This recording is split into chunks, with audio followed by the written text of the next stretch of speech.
Saudara, hari ini kami bersiaran dari kantor Bupati Kuburaya. Kita akan bercerita tentang lompatan pencapaian penanganan stunting di Kabupaten Kuburaya. Berdasarkan data Dinas Kesehatan Provinsi Kalimantan Barat, Kuburaya menjadi salah satu kabupaten dengan angka stunting yang cukup tinggi. Tahun 2015, angka stunting lebih dari 19%. Satu tahun setelahnya, 2016, meningkat di atas 10% menjadi 29%. Kemudian masih meningkat lagi di tahun 2017 mencapai 34%, dan tahun 2018 turun sedikit ke angka 25,6%. Meskipun sudah turun, tentu angka ini tidak begitu menggembirakan, karena itu artinya dari 4 balita di Kuburaya, 1 diantaranya menderita stunting. Stunting sendiri bukan hanya tentang gangguan penyerapan gizi yang terhambat dan mengakibatkan permasalahan pada pertumbuhan fisik, tapi juga terkait dengan perkembangan otak dan intelektual. Tentu penanganan stunting erat kaitannya dengan pembangunan sumber daya manusia di masa depan. Ini yang akan kita bahas selama 1 jam ke depan. Anda bisa bergabung dalam diskusi ini dengan meninggalkan pertanyaan atau komentar Anda di laman Facebook Kompas TV Pontianak. Saya Dia Citra Rahmatika, inilah Sapa Kuburaya. Saudara, bercerita soal lompatan pencapaian stunting di Kabupaten Kuburaya. Saya sudah bersama dengan narasumber saya, Bupati Kuburaya, Pak Muda Mahendrawan. Selamat pagi, Pak. Selamat pagi, Mbak Dea. Dan Kepala Dinas Kesehatan Kabupaten Kuburaya, Pak Marijan. Selamat pagi, Pak. Selamat pagi, Bu. Cerita soal lompatan ini berarti sudah ada clue-nya. Dari data yang tadi saya paparkan di awal, ada perbaikan angka. Tapi kita jangan sebut dulu, saya mau mulai satu persatu. Ya. 2015, 2016, 2017. Naik semuanya, naiknya banyak pula, dari 10%, 5% luar biasa. Analisisnya seperti apa kira-kira? Kenapa pada 3 tahun itu parah sekali angka stunting di kabupaten ini? Ya, mungkin saya perlu memulai dulu bahwa kondisi stunting ini yang memang sudah menjadi perhatian semua, termasuk dalam RPJM nasional. Bapak Presiden juga menegaskan berkali-kali, dan ini sebagai indikator melihat kualitas dari generasi.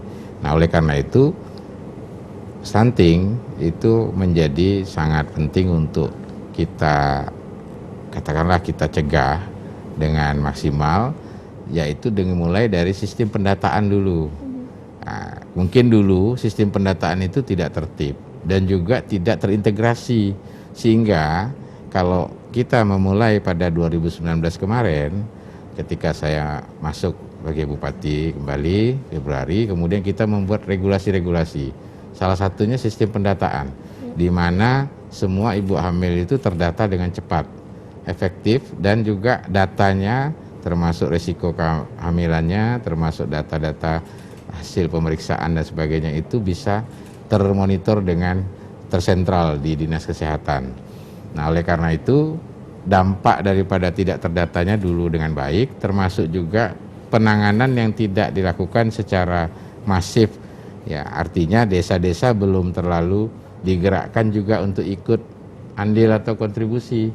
Karena dulu mungkin segala satunya tergantung dari hanya dari dinas atau puskesmas. Nah, ini kita menggerakkan kemudian dari desa-desa juga. Tepung bakul. Ya, jadi strateginya memang stunting ini kan harus butuh partisipasi, ya, Mbak Dea. Jadi karena apa? Memang kami menganggap bahwa stunting ini, bahkan saya katakan ke semua jajaran, bahwa stunting ini kalau kita biarkan berarti kita termasuk pembiaran, karena harusnya itu bisa kita cegah dengan cara yang komprehensif, cara yang terukur, dengan cara yang sistematis.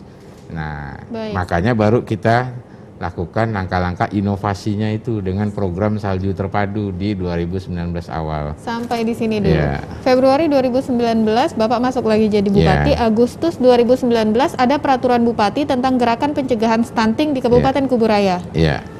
Di dalam peraturan Bupati itu, koreksi kalau saya salah ya Pak, di situ ada keterlibatan masyarakat juga, dan bagaimana keterlibatan Posyandu dan Puskesmas di dalam penanganan stunting.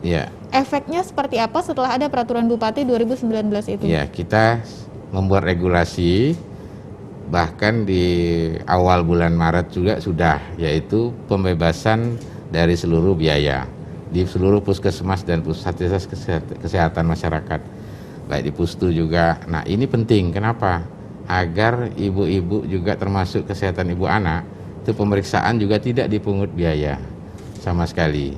Ya kita tahu masyarakat ini walaupun cuman mungkin sekian, tidak terlalu besar, tapi kan berpengaruh juga. Tetap saja dipungut Sehingga biaya mereka kalau ada ya. rajin jadinya lebih. Itu pengaruh pertama, kami membuat perbub tentang program bagi yang tidak ada termasuk dalam program jaminan kesehatan. Jadi semuanya tinggal langsung dilayani, termasuk ibu-ibu hamil dan termasuk pemeriksaan kesehatan anak juga.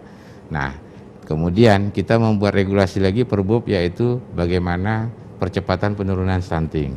Nah, ini kita lakukan dengan upaya Dinas Kesehatan membuat skema-skema kerja yang lebih memberikan rasa cara proaktif, yaitu bagaimana semua itu disusul. Kalau ada yang tidak hadir, biasanya tuh Mbak dalam satu desa, kalau ada agenda di Posyandu, itu ada tuh yang tidak hadir tuh. Ada yang tertib, ada yang tidak. Ada yang tidak. Ada. Wajar, karena kadang-kadang bukan juga salah ibu hamil itu. Mungkin ada yang tidak ngantar, ada yang diantar, atau terlalu jauh, atau dan sebagainya. Nah ini bidan-bidan di kampung ini disusul. Nah terus yang ini yang paling juga salah satu paling penting, walaupun mungkin tadinya tidak dipikirkan orang. Saya bersama Dinas Kesehatan sama Pak Marijan ini sama teman-teman semua berpikir bagaimana sebetulnya kita harus mengetahui dini sih. Nah cara mengetahui secara dini itu ya harus ada alatnya.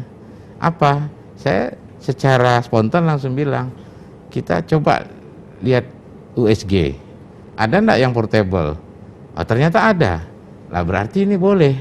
Langsung kita lakukan penguatan di perubahan APBD 2019. Kita belikan untuk seluruh puskesmas yang bisa dibawa-bawa. Berapa dana yang terserap untuk pengadaan USG portable? Tidak banyak, dari 20 itu 1 miliar lebih ya. Nah, artinya ini bukan biaya yang terlalu besar bagi sebuah hal yang kita harus serang gitu ya. Apa efeknya ketika ada alat USG portable ini Pak? Kan dilatih dulu bidannya Mbak. Tidak bisa sembarangan kan, dilatih. Betul. Ada pelatih, kemudian cara menggunakan. Nah ini kan sebetulnya hanya untuk jadi acuan.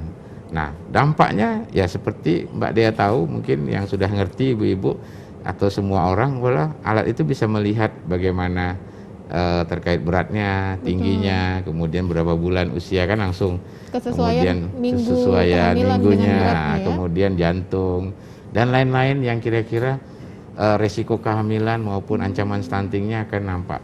Nah ketika kita tahu dari beratnya, dari panjang, dari ininya, kan tentu ini sudah bisa memberikan catatan dan rekomendasi kepada yang bersangkutan maupun mungkin suaminya atau kepada keluarganya bahwa ini tolong diperkuat ya, intervensi terhadap makanan tambahan termasuk desa.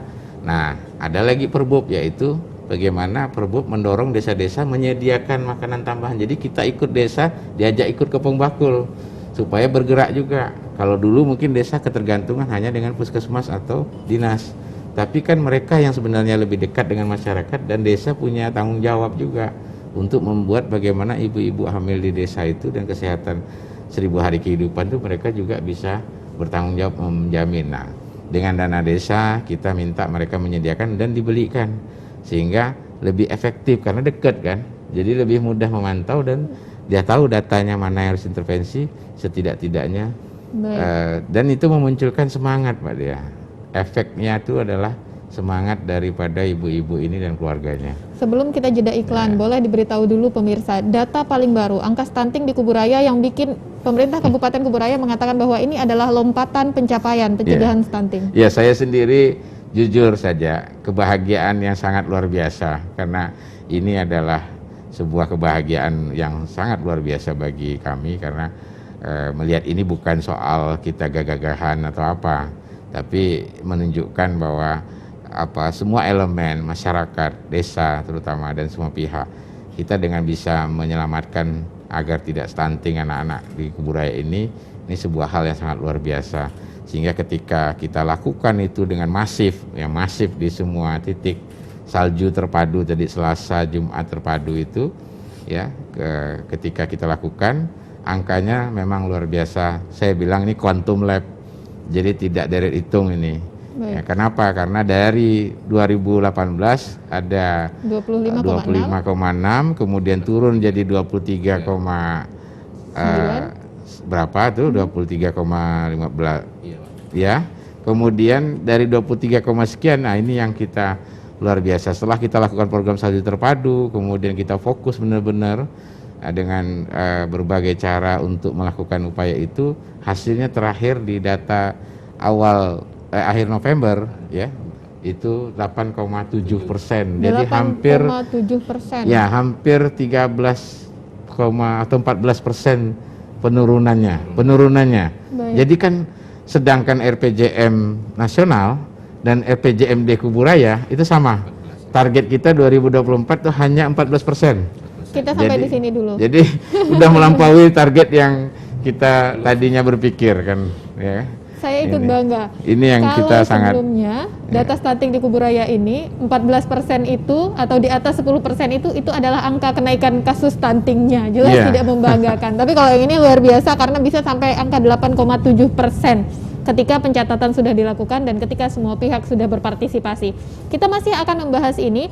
Jika Anda adalah warga Kuburaya, sedang hamil atau mungkin memiliki bayi dan balita, bisa ikut berpartisipasi, bisa menyampaikan gagasan Anda, bisa juga menyampaikan pertanyaan mungkin terkait dengan pelayanan pencegahan stunting di Kabupaten Kuburaya. Kami kembali setelah jeda.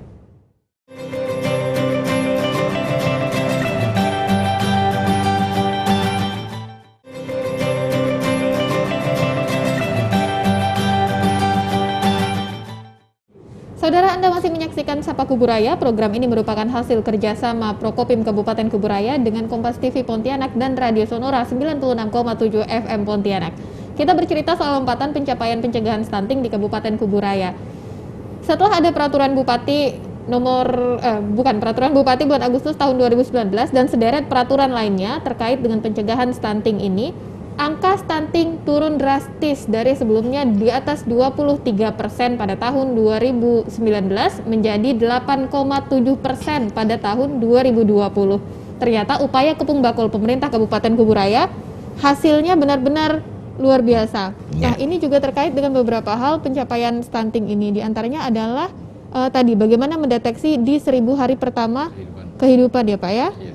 Nah, terkait dengan alat USG, saya tertarik ini satu inovasi alat USG portable. Apa perbedaannya setelah ada alat USG portable ini dengan sebelumnya? Apa respon dari warga? Yang pertama saya sampaikan ucapan terima kasih ya.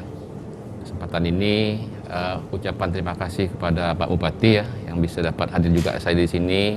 Penghargaan bagi saya Dinas Kesehatan Kabupaten Kuburaya berkenaan dengan masalah pencapaian stunting ini. Tentunya kami Dinas Kesehatan Kabupaten Kuburaya itu tak lepas ya dari Pak Bupati yang selalu motivasi kami sampai mengeluarkan Perbub ya nomor 59 tentang percepatan stunting di tahun 2019. Kemudian tak kalah penting juga pemberdayaan masyarakat ya yang ada di Kabupaten Kuburaya, kerjasamanya yang sampaikan Pak Bupati tadi, kepung bakul. Jadi semua elemen itu harus kepung. Tanpa kepung karena memang luas wilayah Kabupaten Kuburaya ini sangat luas Mbak. Pak dia 9 kecamatan, 118 desa ya, terbagi-bagi oleh sungai, bahkan lautan. Ini memang tidak mudah. Tapi kerjasama ini masyarakat, Dinas Kesehatan, alhamdulillah ya, yang sampaikan Pak Bupati tadi, dengan sistem Sibunda ini terdeteksi. Akhirnya Pak Bupati juga mengeluarkan Perbub yang berkenaan dengan masalah penggunaan USG ya. Ini sangat berharga bagi masyarakat Kabupaten Kuburaya. Kalau dulu orang kota saja yang mendapatkan pelayanan USG, tapi sekarang sampai ke Batu Ampar, ke Kerawang, bahkan dapat mengenyam seperti itu. Kemudian dengan USG ini kami dapat memberikan ya, menekan angka kematian ibu dan anak. Kenapa menekan angka kematian ibu dan anak? Sejak awal kita tahu bahwa ibu ini dari risiko tinggi. Mungkin bisa juga belitan tali pusat, kemudian letaknya sungsang. Ini kita antisipasi. Antisipasinya apa? Yang pertama, ibu ini pertama identitas, punya kakak enggak? Karena kakak ini sangat penting bagi kita. Alhamdulillah ya Kabupaten Kuburaya masalah kakak ini tidak ada permasalahan, sehingga kita nanti bikin BPJS terlalu mudah. Walaupun di Kabupaten Kuburaya itu punya program Jampersal ya, jaminan persalinan. Jaminan persalinan itu hanya ditanggung sampai 28 hari.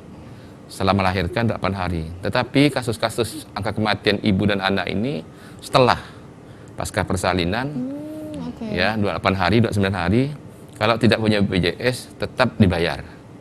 membayar sendiri. Kalau orang miskin itu kan Pak Wati tadi ada pembiaran ya kan. Tapi kami Kabupaten Kuburaya tidak akan membiarkan orang-orang yang memang tidak mampu, tetap kita kawal. Jadi dari rujukan sampai fasilitas di darat, kemudian rumah tunggu kelahiran, bahkan makan minum di rumah tunggu kelahiran itu kita siapkan. Baik, Pak Marijan, sebentar. Maaf saya salah dulu ya Pak ya. Sebelumnya tadi kita sempat ngobrol, selain masalah-masalah kesehatan seperti faktor usia dan juga misalnya penyakit penyerta lainnya pada ibu hamil, lambannya penanganan atau ketika lambannya pengambilan keputusan ketika akan menuju fasilitas kesehatan ini kan juga salah satu penyebab angka kematian ibu di Kabupaten Kuburaya. Nah, tapi sekarang pemerintah Kabupaten Kuburaya memfasilitasi tidak hanya pembuatan BPJS kesehatannya, tapi juga sampai rumah tunggu kelahiran dan transportasi menuju ke fasilitas kesehatan ya Pak? Iya, betul. Jadi kami di Kabupaten Kuburaya, terutama yang kendala itu daerah air ya. Daerah air. Kalau daerah darat ini kan umum banyak, mobil banyak. Ya. Tetapi kalau daerah air ini, kami sudah menyiapkan satu puskesmas itu 2 speedboat. Kenapa harus 2? Pada saat ngantar ke Rasau, dari Batu Ampar ke Rasau, di belakang itu pasti ada nunggu lagi. Ini antisipasinya cukup kuat. Kemudian di speed itu kita gratis Mbak. Kita gratis, kemudian nanti darat disambut dengan ambulan juga gratis. Karena anggaran kita siapkan, memang dari awal kita siapkan di puskesmas masing-masing. Anggaran speedboat dari Batu Ampar itu berapa ke Rasau, dari Rasau ke yang dituju itu berapa. Sehingga masyarakat itu tidak ada sekalipun kesulitan. Karena terus terang ya, yang paling penting sekali di Kabupaten Kuburaya itu dengan pelayanan gratis Perbup nomor 8 tahun 2019. Jadi semua masyarakat Kabupaten Kuburaya itu apalagi melahirkan dengan menunjukkan KTP Kuburaya gratis. Oh, KTP Kuburaya gratis di fasilitas kesehatan di Kuburaya? Di semua tempat. Berarti ini tidak hanya untuk yang miskin saja, tapi yang kaya siapapun masyarakat Kuburaya bisa memanfaatkan layanan ini? Nah, tadi kita sempat bercerita soal pencatatan terpadu. Di Jeddah, saudara, tadi Pak Bupati juga sempat memperlihatkan ada aplikasi yang namanya Si Bunda, sistem informasi ibu melahirkan. Nah, di Si Bunda ini semuanya tercatat seperti tadi katanya bulan Desember 2020 ini akan ada 792 yang akan dilahirkan. Anak bayi yang akan lahir di Kuburaya. Persalinan ya. Dengan tadi juga tercatat ada angka risiko tinggi 12 orang. 12 ibu. Ya. 12 ibu. Jadi kita bisa tahu dengan sistem itu tadi tuh Mbak. Nah, sebarannya di mana, di desa mana dia. Makanya tadi cerita Pak Marijan itu kita menavigasi semuanya. BPJS-nya dipikirkan, kemudian nanti dia harus turun misalnya seminggu sebelum supaya risikonya rendah. Nah, jadi supaya semuanya tadi diceritakan beliau itu semua dinavigasi sehingga kita membuat ini juga membangkitkan rasa semangat dan kebahagiaan bagi ibu hamil. Karena kita yakin bahwa faktor psikis ini sangat dominan juga sehingga memunculkan stres, tekanan ekonomi mungkin atau faktor-faktor lain kemiskinan dan sebagainya, mungkin kekhawatiran, kecemasan tinggi. Nah, dengan cara kita melayani dengan USG portable, mereka senang. Bisa dibayangkan lah Mbak, bagaimana melihat calon bayi. Ketika lihat foto pertama janin di dalam perut itu kan beda emosinya ya. Dilihatkan videonya kan langsung nampak dipakai di layarnya. Tentu bagi masyarakat dan bagi suaminya, bagi keluarganya juga akhirnya peduli. Nah, disinilah memunculkan salah satunya dari tidak peduli jadi peduli semua, dari tidak tadi menjadi semua makanan tambahan, intervensi terhadap hal-hal yang terkait gizi, protein. Pak Muda, dengan pengadaan alat USG 1,2 miliar ini menurut Bapak sebanding dengan hasil yang diperoleh? Ya, bukan lagi sebanding, malah justru di luar ekspektasi ya. Artinya sangat-sangat saya tidak mengira gitu. Karena kita kan yang penting semangat kita nih. Kita bahkan sama Pak Kadis ini, sama jajaran, sama bidan-bidan, saya bilang waktu pertemuan awal, saya bilang kita nih, saya tidak ngerti, saya bukan orang dari ilmu kesehatan, tapi pikiran saya sederhana, bahwa stunting ini tidak mungkin tidak bisa kita cegah, karena ini kan hanya soal fokus kita dan sampai sejauh mana kita mendaratkan betul-betul, kita kepung ibu-ibu hamil itu supaya dia jangan sampai tidak tercatat, jangan sampai tidak diperiksa dengan alat yang bisa mendeteksi, jangan sampai terlambat. Gitu saja kita cara terlambat terlambat dalam tindakan, terlambat dalam kita memutuskan segala sesuatu. Nah, untuk melakukan itu kan berarti kita harus benar-benar membangun sistem yang kuat sampai Baik. bawah. Nah inilah yang sebenarnya kita terjadi di Kuburaya. Sebenarnya masalah stunting ini sebetulnya bukan, sekali lagi bukan soal berapa besar anggaran, tapi bagaimana sistem dan pola Kepong Bakul, pola kita menyebutnya di sini. Kita Kepong Bakul itu tahan kan dulu. pengganti dari sinergisitas, kolaborasi, integrasi dan sebagainya. Nah, sehingga semua bergerak nih. Kita tahan dulu sampai di Ya. sini. Nah, ketika program Kepung Bakul atau sinergi antara pemerintah hingga ke masyarakat di tingkat bawah ini berhasil membuahkan hasil pada penurunan angka stunting di Kabupaten Kuburaya, bagaimana kemudian efeknya pada penurunan angka kematian ibu dan juga bayi? Kita akan bahas setelah ini. Saudara jangan kemana-mana, Anda bisa tinggalkan komentar Anda di laman Facebook Kompas TV Pontianak. Kami akan kembali setelah jeda berikut.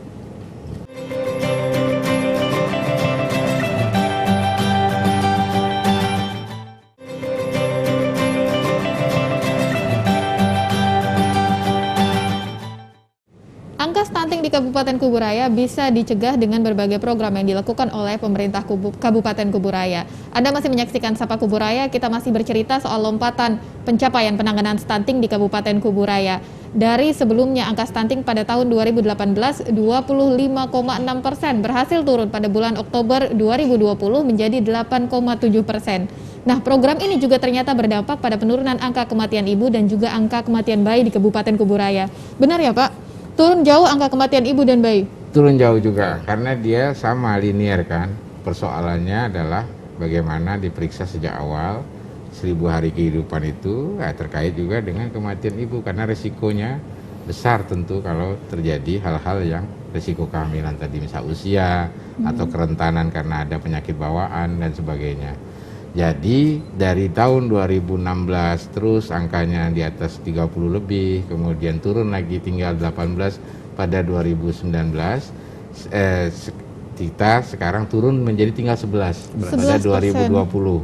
Anak. Sehingga 11 ibu. 11 ibu yang meninggal. Nah, tentu ini juga capaian yang sifatnya lompatan juga.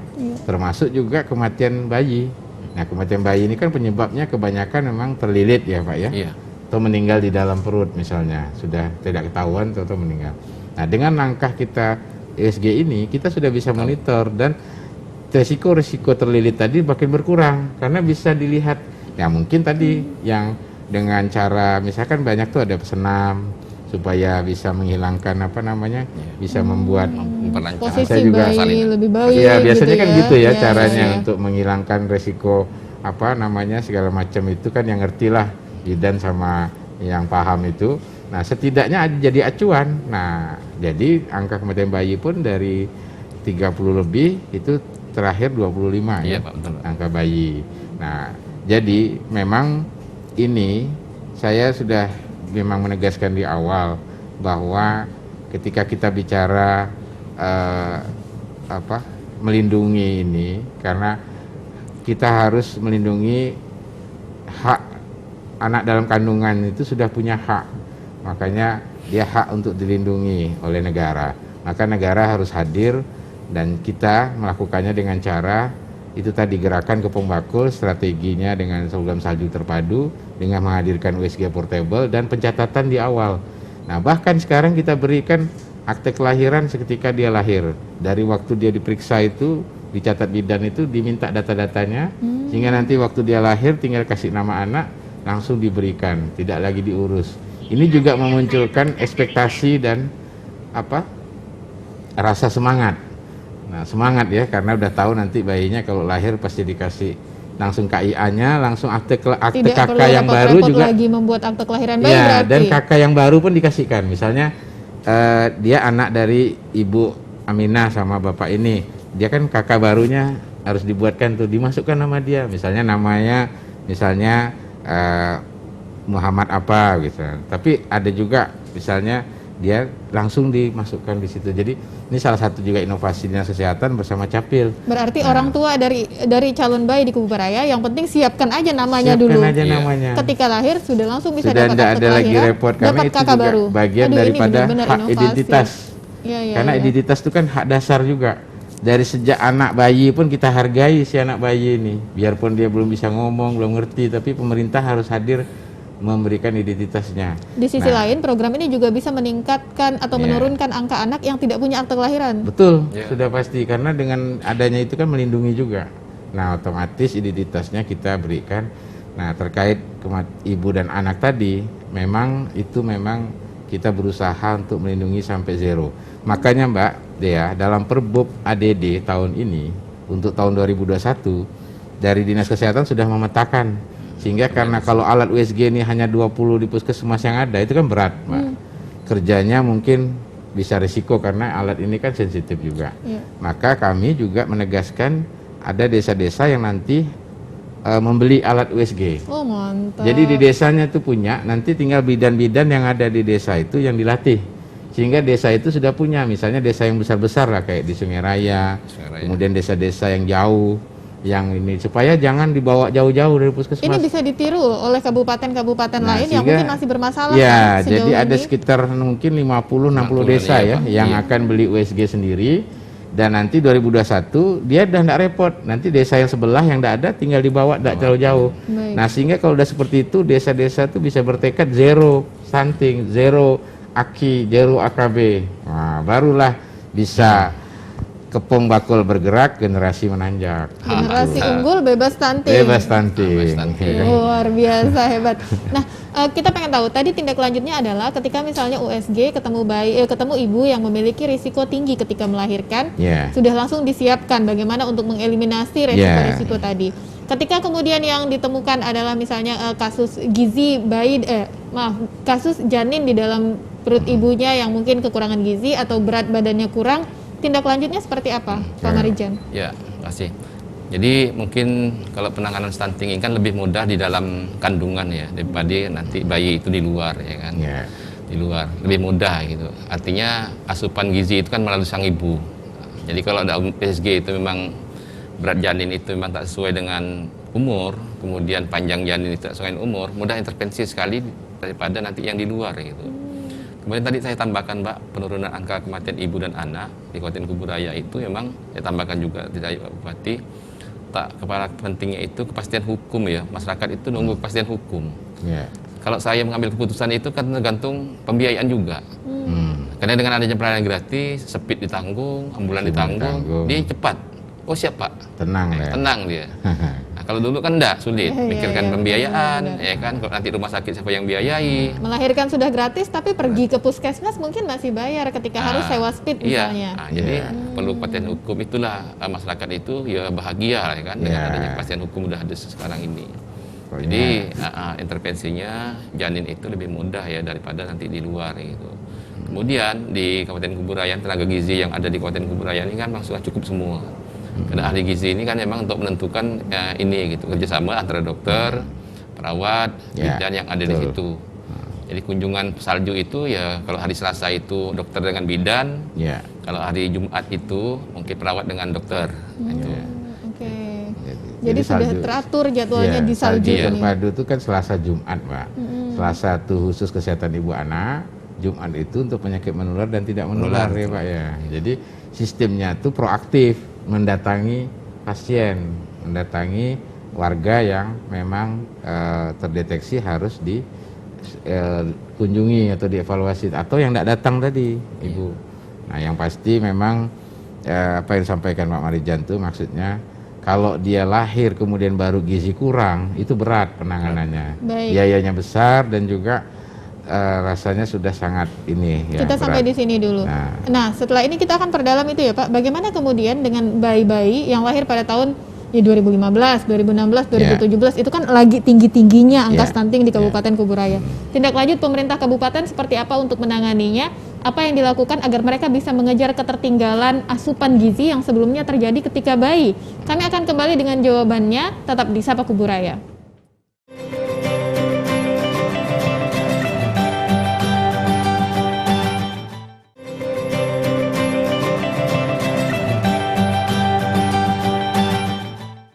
Anda masih menyaksikan Sapa Kuburaya. Program ini merupakan hasil kerjasama Kompas TV Pontianak dengan Prokopim Kabupaten Kuburaya.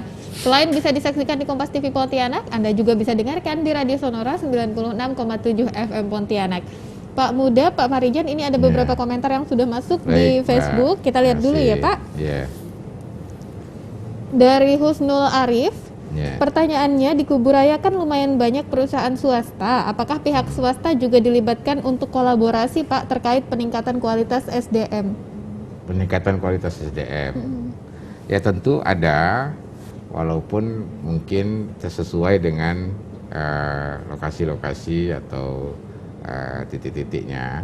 Dan kita banyak hubungkan langsung dengan desa-desa. Artinya kenapa? Karena di situ lebih cepat dan lebih langsung mendarat kalau bahasa saya kepada sasaran. Makanya desa itu selalu jadi fokus kita. Bagaimana penguatan tata kelola desa, bagaimana organisasi desa berjalan sampai RW RT, karena mereka yang hari-hari ada melihat langsung. Sehingga kayak stunting ini juga sama, termasuk peningkatan SDM. Nah, termasuk juga bagaimana mengawal kalau tadinya yang dilahirkan dengan catatan stunting itu kan peran di PAUD besar sekali. Betul. Nah, di sini banyak perusahaan-perusahaan yang kita libatkan juga di dalam proses memperkuat PAUD. Misalnya dalam konteks misalnya mereka ikut berkontribusi juga. Ada yang CSR misalnya juga sampai membangun sarana PAUD juga. Kayak misalnya beberapa BUMN juga ada, kemudian beberapa perusahaan ikut juga alat-alatnya, alat permainan, kemudian dan makanan tambahan. Ini memang program yang kita lakukan secara fokus juga. Ada program-program kita dalam Perbub itu, PAUD TK bersama-sama itu bagaimana memperkuat kesehatan anak-anak ini, dan mereka kelompok bermain maupun TK ini kan penting sekali Mbak. Memunculkan percepatan di golden age-nya itu kan, usia emas itu. Jadi disinilah kita juga berperan, orang tua harus paham. Dan desa-desa kan memang kita tekankan untuk wajib memperkuat PAUD-PAUD yang ada di desanya. Ada 200 sekian PAUD di Kuburaya. Nah, di sini perannya, dan di sini juga perusahaan-perusahaan atau korporasi bisa berperan dan terlibat. Nah, dalam bentuk-bentuk yang kita malah sarankan langsung saja ke desanya. Jadi tidak perlu ribet lewat kabupaten lagi, karena saya lebih melihat cara-cara itu lebih cepat dan efektif kalau kita langsung di bawah. Baik, Makanya jadi dikepung saja di bawah. tidak beribet lagi ya Nah, Pak. misalnya juga termasuk mereka-mereka produk-produk makanan yang ada itu kan kadang-kadang kan promosi dan sebagainya, atau kerjasama dengan desa-desa, silakan langsung ke bawah.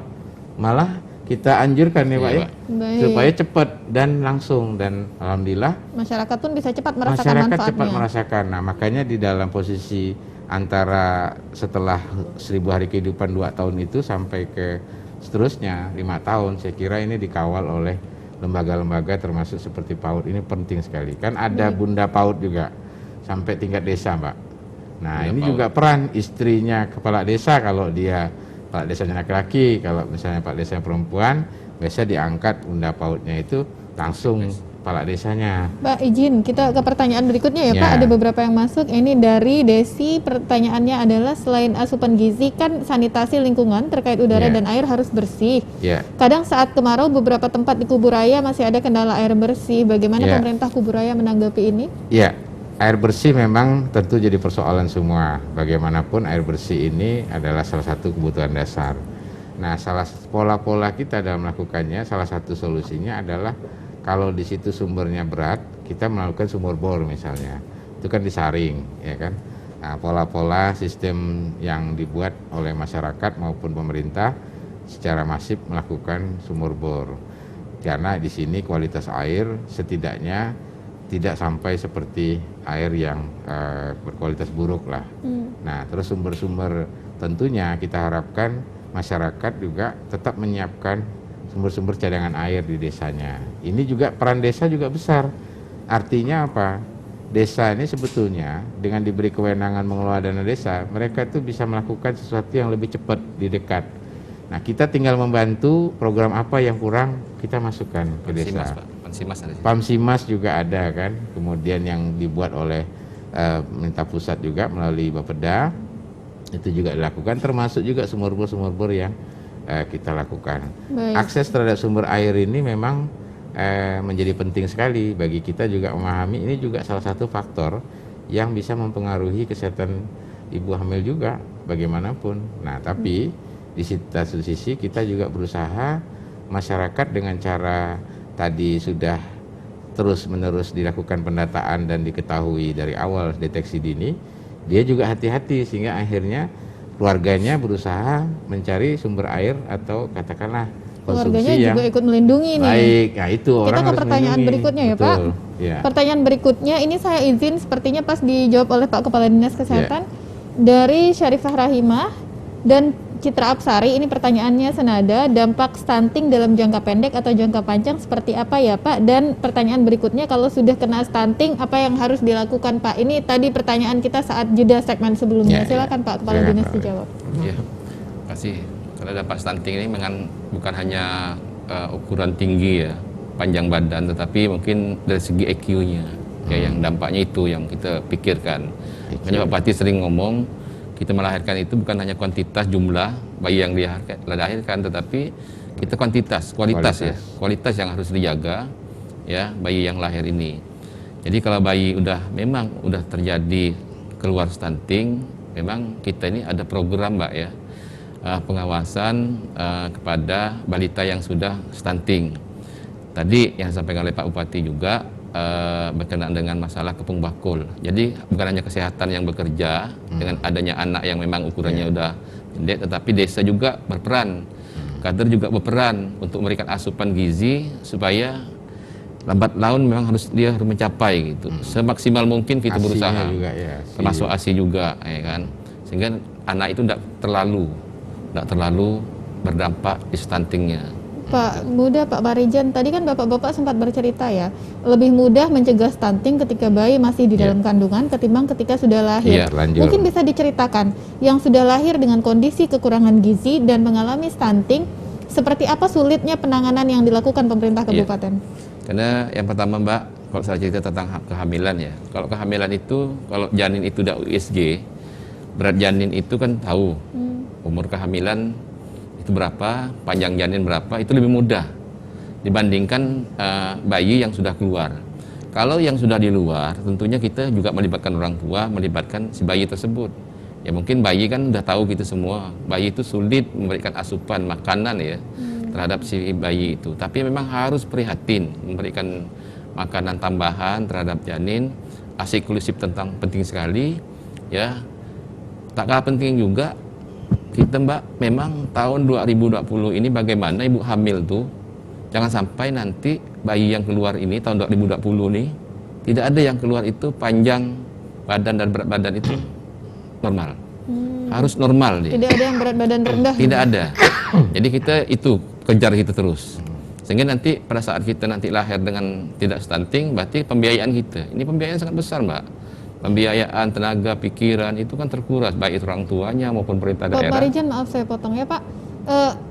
Bapak tadi sempat cerita ada anak yang dirawat di pusat perawatan stunting di Kabupaten Kuburaya. Perlu waktu pusat perawatan gizi buruk itu Mbak. Oke, gizi buruk. Perlu waktu berapa lama untuk merawat anak dengan gizi buruk itu sampai pulih, Pak? Iya, itu kan pertama ada 2 orang ya. Itu waktunya sekitar 3 minggu ya. 3 minggu. Tapi penanganan itulah tadi Mbak, pada saat dia udah gizi buruk itu tidak mudah cukup perawat atau bidan atau dokter, melibatkan dokter spesialis yang kita harus konsultasi. Dokter spesialis itu bukan hanya dokter anak, tetapi bayi ini kan tetap pada saat dia penurunan daya tahan tubuhnya, tetap penyakit itu banyak yang menyerangnya. Lebih rentan terhadap rentan dari ya, penyakit, sehingga kita melibatkan dokter spesialis, penyakit dalam, mungkin bisa paru, yang jelas anak. Nah, kemudian tak kalah penting juga perawatan ini memang kita perlu perhatian khusus. Karena biasa anak-anak ini kan kalau dirawat itu tidak mudah apa yang Iya, betul. Jadi yang stunting itu belum bukan lagi berarti keterlambatan tumbuh kembang ya Pak? Ya, Iya. stunting itu kan bukan berarti gizi buruk Pak. Iya, benar. Kalau yang stunting itu kurang saja, ya. Artinya tidak setinggi teman seusianya yang gitu ya, harusnya standarnya. Nah di bawah standar yang harusnya. Tapi kalau gizi buruk itu kan yang sampai biasa kita lihat sampai kehilangan kayak tinggal tulang atau apa itu tiba-tiba itu memang anak-anak seperti itu jarang sih terjadi, tapi kalau ada itu memang berat sekali. Penanganannya memang harus fokus benar-benar. Ada 2 kasus berbeda, stunting dan gizi buruk. Tapi ketika misalnya kekurangan asupan gizinya memburuk, tidak hanya stunting yang bisa terjadi, gizi buruk bahkan yang paling parah bisa terjadi ya Pak. Betul. Nah, kita masih punya segmen lainnya untuk membahas soal lompatan pencapaian stunting di Kabupaten Kuburaya. Setelah jeda berikut ini kami akan segera kembali.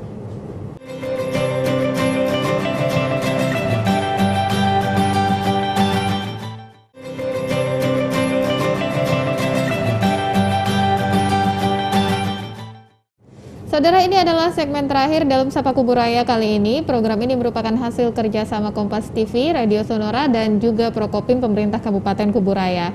Nah, terkait lompatan pencapaian penanganan stunting di Kabupaten Kuburaya, sejauh ini apa yang masih ingin ditambahkan atau apa yang masih ingin dibenahi dari program yang kalau menurut saya sih sudah luar biasa ini, karena berhasil ditekan sampai di bawah 10% loh angkanya. Ya, ini semangatnya justru sampai zero. Karena itu maka desa-desa kita minta beli alat itu, dan serangan makanan tambahannya juga harus lebih kuat. Kita jangan pernah terpuas dengan soal stunting ini, karena ancamannya selalu akan ada, apalagi tantangan kehidupannya, apalagi di tengah pandemi dan segala macam. Tapi alhamdulillah meskipun kemarin situasi pandemi, tapi kami tetap fokus, dan pelayanan kesehatan ibu anak tidak berkurang sama sekali. Kenapa saya bilang jangan lupa bahwa ini adalah masalah hulu yang penting sekali, menyangkut generasi, apalagi kita menghadapi bonus demografi, dan hak manusia itu sejak dalam kandungan itu sudah punya hak janin itu. Nah, sehingga janin itu harus diberikan asupan cukup, diperlakukan baik, psikologi ibunya harus sehat, jangan sampai cemas berlebihan. Kita harus berikan ekspektasi bahagia, ekspektasi yang baik. Mereka yakin ada pengharapan pemerintah itu benar-benar mengurusnya. Orang pasti akan merasa psikologinya baik dan akan punya semangat tinggi untuk sehat. Jadi lebih bahagia masyarakat Kuburaya. Saya bilang desa-desa nanti membeli alat ini tujuannya bukan untuk apa-apa, tapi untuk justru mencegahnya lebih terukur lagi. Bayangkan kok desanya punya sendiri, otomatis dibawa sana sini kan lebih cepat. Dan data sistem si bundanya yang nanti kita perkuat dengan sistem geoportal. Jadi ke depan ini pemerintah Kuburaya akan membuat sistem data informasi berbasis geoportal, sehingga semuanya geospasial itu akan dibuat, sehingga nanti tidak hanya by name by address, tapi by koordinat, di mana rumah ibu itu, siapa namanya, foto rumahnya ada, infografisnya ada, di situ misalnya dia data kakaknya, kemudian anaknya sudah berapa, usianya, dan sebagainya, sehingga sebarannya juga kita melihatnya secara peta dalam geospasial. Ini yang sekarang kita kerjakan. Jadi si bunda nanti tinggal ditarik, nanti sistemnya ke depan, data yang dikirim itu pakai sistem geospasial, supaya apa? Kita melihat dari atasnya kayak kita terbang ini kan lebih jelas daripada kita terhalang begini kan. Nah, sehingga desa-desa pun menggunakan ini lebih efektif, dan kita lebih cepat dalam mengantisipasi persoalan-persoalan jarak dan sebagainya tadi itu Pak. Termasuk sarana yang harus disediakan, misalnya BPJS, termasuk sarana kalau jauh. Dan yang pasti satu kebahagiaan bagi kami ini ketika bisa menurunkan stunting dengan cepat ini ya. Ini kita betul-betul, saya berterima kasih tentunya kepada tenaga kesehatan juga, biar para bidan yang begitu militan dan luar biasa progresivitasnya saya nilai. Nah, kenapa? Karena biasanya sampai menyusul-nyusul di sana sini, sampai pakai sampan motor, pakai speed ya. Padahal kemudian pakai motor. Geografisnya luar biasa. Luar biasa. Nah, kemudian juga para petugas di puskesmas semuanya. Saya terus terang mengapresiasi sekali dan berterima kasih, termasuk desa-desa dan para tenaga kader Posyandu, Poslansia, Posbindu, semuanya ini bergerak dengan cara kesadaran. Makanya saya sering bilang Mbak Dea, bahwa saya jarang menggunakan kata tugas, tapi tanggung jawab. Maksudnya adalah semua merasa tanggung jawab terhadap secara nurani ya, harus terpanggil. Supaya jangan karena disuruh-suruh, karena diperintah, karena ditekan, tapi karena panggilan nuraninya dia harus menyelamatkan. Karena saya katakan sekali lagi, stunting itu kategorinya kalau saya secara pribadi memandangnya itu justru pelanggaran HAM kalau kita biarkan. Karena hak manusia itu ada di situ untuk kita jangan sampai menghambat masa depannya. Kalau dia terjadi stunting berarti kita juga ikut mematikan masa depannya dari sejak awal. Bayangkan bagaimana bonus demografi yang ada di Indonesia, di daerah kita, sedangkan nanti 2030 di puncak-puncaknya. Benar. Dan kalau itu terjadi, angka anak usia produktif lebih tinggi, besar, tinggi 70% dari angka yang tidak produktif, maka bahayanya justru mengancam ketika kondisi generasinya tidak berkualitas. Makanya gerakan Kepong Bakul ini harus lebih dimasifkan dengan sistem yang juga terskema dan terdesain dengan lebih rapi dan lebih efektif lagi ke depan. Si Baik. Bunda disempurnakan, datanya juga akan diperkuat dengan bersama-sama dengan dinas yang lain. Nah, integrasinya atau kepung bakulnya, sehingga ya semangat kami untuk menanjak itu bukanlah gagah-gagahan, tapi itu kan main programming supaya semuanya Bukan punya gagah-gagahan tapi pikiran- gagah beneran. pikiran bawah sadarnya supaya bergerak, ada daya juang, ada semangat, ada optimisme, ada progresivitas yang ada kebahagiaan yang semakin menguat. Baik. Nah, sehingga menghadapi situasi walaupun di tengah pandemi tapi tetap punya optimisme dan kebahagiaan lah, suasana yang terbangun. Terakhir Pak, apa yang ingin disampaikan pada masyarakat? Kurang lebih 1 menit tinggal tersisa waktunya. Apa yang ingin disampaikan pada masyarakat untuk juga ikut mendukung program ini tadi? Karena ini namanya Kepung Bakul, pasti Ya. partisipasi masyarakat jadi yang utama. Ya, silakan Pak Marijan. Ya, harapan saya dari Kesehatan Kabupaten Kuburaya memasifkan promosi kesehatan ya. Ya. Masyarakat itu harus lebih paham Ya. apa sih risiko daripada kehamilan tidak periksa, ya kan? Sehingga kalau masih promosi itu masif, insya Allah masyarakat itu akan datang sendirinya. Ya. Itu harapan kita. Jadi strategi Kepung Bakul bergerak, generasi menanjak. Luar biasa. Terima kasih Pak Muda Mahendrawan, Pak Marijan untuk perbincangan yang saya rasa ini sangat menginspirasi sekali. Tidak hanya untuk masyarakat agar lebih sadar tentang pentingnya tadi pemeriksaan ibu hamil dan juga pengawasan gizi ketika masih dalam kandungan hingga 1000 hari pertama kehidupan, sampai pada upaya-upaya yang harus dilakukan untuk mencegah stunting ini. Sungguh luar biasa. Terima kasih partisipasinya. Sekali lagi saya sampaikan ini menginspirasi tidak hanya untuk masyarakat tapi juga untuk kabupaten-kabupaten lain mungkin yang saat ini masih berkutat dengan masalah stunting. Strateginya bisa diadaptasi, bisa diadopsi dan mungkin disempurnakan, disesuaikan dengan daerahnya masing-masing. Tapi ini sungguh luar biasa karena saudara bercerita soal stunting tidak hanya bercerita soal tinggi badan yang tidak cukup atau tidak sama dengan teman sebayanya, tapi juga bercerita soal bagaimana kemampuan intelektual, kemampuan psikis dan juga risiko terkena penyakit di masa depan ketika penyerapan gizi di masa-masa pertumbuhan atau masa-masa keemasan tadi kurang optimal. Mudah-mudahan apa yang kita bahas hari ini bisa menjadi inspirasi. Terima kasih Anda yang sudah menyaksikan acara ini dari awal hingga akhir. Saya Dia Citra Rahmatika pamit undur diri dari hadapan Anda. Selamat pagi, sampai jumpa.